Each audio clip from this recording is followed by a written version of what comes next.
Hello everyone, welcome back to our channel.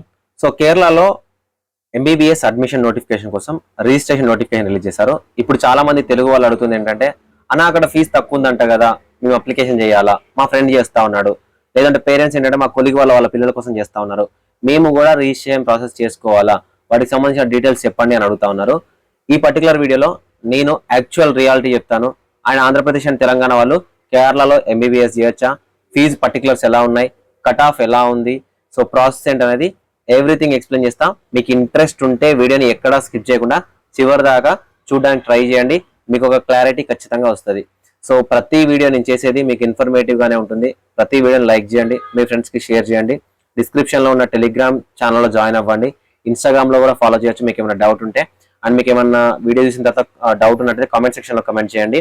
Personal details కానీ personal mentorship కోసం కానీ 7893947228 నెంబర్ని కాంటాక్ట్ అవ్వండి ఫర్ పెయిడ్ గైడెన్స్. మీరు కాలేజ్లో జాయిన్ అయ్యేంత వరకు కంప్లీట్గా మిమ్మల్ని గైడ్ చేసే బాధ్యత నాది. సో ఫ్రెండ్స్, మనకు ఇంతకు ముందే కేరళలో ఆన్లైన్ రిజిస్ట్రేషన్ ప్రాసెస్ అనేది క్లోజ్ అయిపోయింది. కాకపోతే మళ్ళీ కేరళ నుంచి మనకు ఎంబీబీఎస్ అడ్మిషన్స్ కోసం నోటిఫికేషన్ అనేది రిలీజ్ చేశారు. ఈ నోటిఫికేషన్ కి మీరు అప్లికేషన్ చేసుకోవాలనుకుంటే ఇంతకు ముందు మీరు రిజిస్ట్రేషన్ చేసుకోకపోతే ఇప్పుడు చేసుకోవచ్చు. కాకపోతే ఇక్కడున్న యాక్చువల్ పాయింట్ ఏంటంటే, ఆంధ్రప్రదేశ్ వాళ్ళు అండ్ తెలంగాణ వాళ్ళు ఫ్రీ ఎంబీబీఎస్ సీట్స్ కోసం కేరళలో అప్లికేషన్ చేసుకోలేరు. ఓన్లీ మీరు చేసుకోవాల్సింది బి కేటగిరీ అండ్ ఎన్ఆర్ఐ సీట్ల కోసం మాత్రమే మీరు కేరళలో అప్లికేషన్ చేసుకోవాలి. ఇక్కడ పేరెంట్స్ కి స్టూడెంట్స్ కి డౌట్ ఏంటంటే, అందరూ చేస్తున్నారు, మేము అప్లికేషన్ చేస్తాము, సో మా పక్కింటి వాళ్ళు చేస్తా ఉన్నారని కానీ, మా ఫ్రెండ్స్ చేస్తా ఉన్నారు కానీ, సో మా ఫ్రెండ్స్ వాళ్ళ పిల్లల కోసం అప్లికేషన్ చేస్తున్నారు, మమ్మల్ని చేయమంటారా వద్దా, లేదా మేము చేసి ఒకసారి ట్రై చేద్దాం అనుకుంటున్నామంటే, మీకు అసలు కేరళలో యాక్చువల్ రియాలిటీ మీకు తెలిసినప్పుడు మాత్రమే అప్లికేషన్ చేయండి.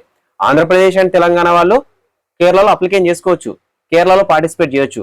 అది ఓన్లీ బి కేటగిరీ సీట్స్ కోసం మాత్రమే. అండ్ అక్కడ ఫీజులు తక్కువ ఉంటాయంటే నిజానికి ఫీజులు తక్కువనే ఉంటాయి.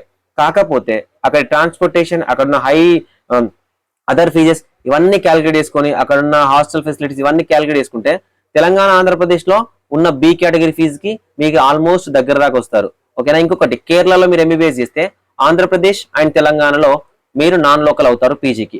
ఫస్ట్ పాయింట్ ఇది గుర్తుపెట్టుకోండి. అండ్ చాలా మంది మీకు చెప్తుంది ఏంటంటే, కేరళలో ఫీజు తక్కువనంట, కేరళలో ఫీజు తక్కువ అంట, కేరళలో ఫీజు తక్కువ అంటే, ఎక్కడైతే ఫీజు తక్కువ ఉంటుందో అక్కడ కాంపిటీషన్ లెవెల్ ఎక్కువ ఉంటుంది కదా. సో మీకు ఇక్కడ ఒక రియాలిటీ పాయింట్ ఏంటంటే, ఆంధ్రప్రదేశ్ అండ్ తెలంగాణలో మీకు బి కేటగిరీ అనేది రావట్లేదు అంటే మీకు ఇంకా కేరళలో బి కేటగిరీ సీట్ అనేది రాదు. కేరళలో వచ్చే బి కేటగిరీ కట్ ఆఫ్ తో ఆంధ్రప్రదేశ్ అండ్ తెలంగాణలో ఏ కేటగిరీనే ట్రై చేసుకోవచ్చు. ఓకే, ఏ కేటగిరీలోనే ట్రై చేసుకోవచ్చు. అన్న నాకు 410 ఉన్నాయి, నాకు 510 ఉన్నాయి, నేను కేరళలో అప్లికేషన్ చేసుకోవచ్చా? అప్లికేషన్ చేసుకుంటే అప్లికేషన్ ఫీజు బొక్క, అక్కడ సీట్ రాదు. ఎందుకంటే ఇప్పుడు మీరు చూసారా, ఇది కేరళకు సంబంధించిన 2023 కట్ ఆఫ్. సారీ, ఇక్కడ ప్రింటింగ్ మిస్టేక్ ఉంది. ఇది ఏఐక్యూ కట్ ఆఫ్ కాదు, సెల్ఫ్ ఫైనాన్సింగ్ మెడికల్ కాలేజెస్ ఏవైతున్నాయో వీటిలలో ఉన్న కట్ ఆఫ్ చూడండి. అట్లీస్ట్ 531 ఉండాలి. ఓకేనా, 560 కూడా, అంటే మనకు కొన్ని రౌండ్స్ లో 560 వచ్చినాయి, 536, 551, 549, 568 ఆల్మోస్ట్. చూడండి, ఇది కట్ ఆఫ్ అండి. ఓకేనా, బి కేటగిరీ కట్ ఆఫ్. ఇక్కడ ఫీజు చూడండి, 7,77,179 రూపాయలు.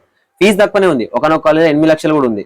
కానీ ఈ కట్ ఆఫ్ ఉంది చూసారా, ఈ కట్ ఆఫ్ అనేది చాలా హైలోకి వెళ్ళిపోయింది. కేరళ కట్ ఆఫ్ అనేది చాలా అంటే చాలా హైలోకి వెళ్ళిపోయింది. సో కాబట్టి అన్న నాకు 450 ఉన్నాయి, నాకు 550 ఉన్నాయి, నేను కేరళలో ట్రై చేద్దాం అనుకున్నాను అంటే, ఆంధ్రప్రదేశ్ అండ్ తెలంగాణ స్టూడెంట్స్ ఎవరైతే ఉన్నారో అక్కడ నాన్ కేరళైట్స్ అవుతారు. సో కాబట్టి నాన్ కేరళైట్స్ లో మీరు అప్లికేషన్ చేసినప్పుడు మీకు 15% ఆఫ్ ద సీట్స్ ఉంటాయి, అక్కడ ఓపెన్ కోటాలో సీట్స్ ఉంటాయి.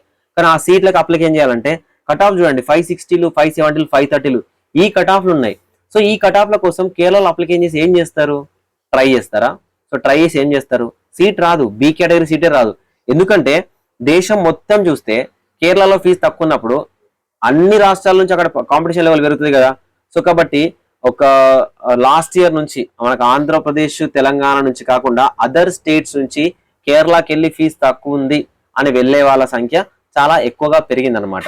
ఓకే, సో కాబట్టి అక్కడ మీరు అప్లికేషన్ చేస్తే మీకు సీట్ రావడానికి చాలా చాలా తక్కువ ఛాన్సెస్ ఉంటాయి. అయినప్పటికీ నేను అప్లికేషన్ చేస్తాను అంటే నేను ఆ ప్రాసెస్ కూడా మీకు ఎక్స్ప్లెయిన్ చేస్తాను.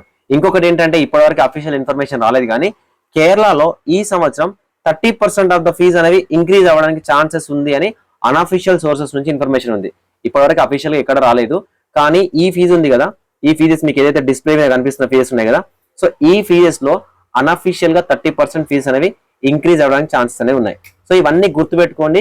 ఫస్ట్ కేరళ అప్లికేషన్ చేయడానికి ట్రై చేయండి. ఇది రియాలిటీ. ఇప్పుడు మనం అప్లికేషన్ ప్రాసెస్ మాట్లాడుకుందాం.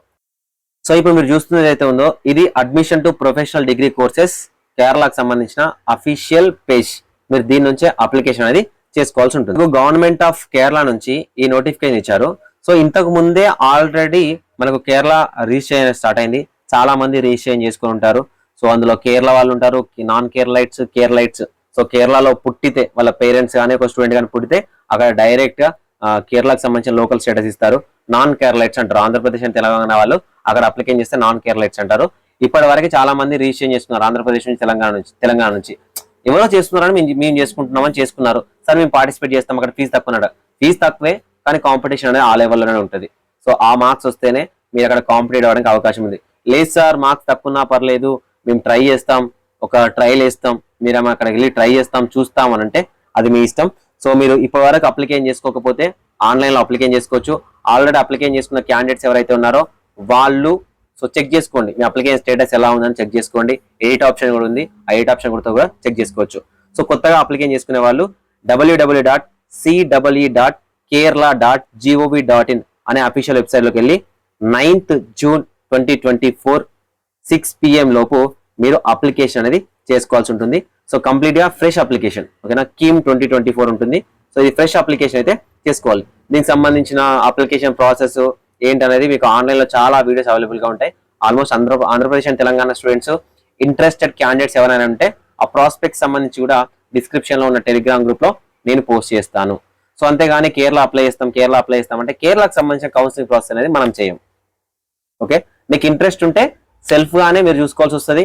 ఇప్పుడు నేను చూపెట్టిన కట్ ఆఫ్స్ ఏవైతున్నాయో ఆ కట్ ఆఫ్స్ ఉంటాయి, ఆ విధంగానే ఉంటాయి. అంతకు మించి ఈ సంవత్సరం ఇంకా పెరగడానికి ఛాన్స్ ఉంది. కేరళలో హై కాంపిటీషన్ అయితే ఉంది. సో కాబట్టి చాలా మంది కేరళ వాళ్ళే అక్కడ కాంపిటేట్ అవ్వడానికి అవకాశం ఉంది. కాబట్టి సో నాన్ కేరళైట్స్ కి సీట్లు రావడానికి చాలా అంటే తక్కువ ఛాన్సెస్ ఉంటాయి. మీకు ఇంట్రెస్ట్ ఉంటే చెప్పండి, జాయిన్ అవ్వడానికి అయితే అంటే అప్లికేషన్ చేయడానికి ఏమన్నా నా నుంచి హెల్ప్ చేయడానికి అయితే ట్రై చేస్తా. అప్లికేషన్ ప్రాసెస్ విషయంలో ట్రై చేస్తా కానీ సో కంప్లీట్ గా కౌన్సిలింగ్ డీటెయిల్స్ కానీ సో ఖచ్చితంగా అప్లికేషన్ చేసుకోండి. అందరూ అప్లికేషన్ చేసుకోవడం వల్ల సీట్ వస్తుందని మాత్రం ఎవరికి నేను సజెషన్ అయితే ఇవ్వను. నా రికమెండేషన్ ఏంటంటే ఆంధ్రప్రదేశ్ అండ్ తెలంగాణలో ట్రై చేసుకోండి బి కేటగిరీ, లేదు సి కేటగిరీ ట్రై చేసుకోండి. అదర్ స్టేట్ లోకి వెళ్ళి ఇబ్బంది పడకండి అనేది నా సజెషన్, ఓవరాల్ సజెషన్ అనమాట. సో వీడియో నచ్చితే లైక్ చేయండి, మీ ఫ్రెండ్స్ కి షేర్ చేయండి. ఇలాంటి మరింత ఇన్ఫర్మేషన్ కోసం ఛానల్ ని సబ్స్క్రైబ్ చేసుకోండి. Thank you for watching this video. A state లో అప్లికేషన్ చేయాలన్నా రియాలిటీ తెలుసుకోండి. అందరు చేస్తున్నారని మీరు మాత్రం చేయకండి. Thank you.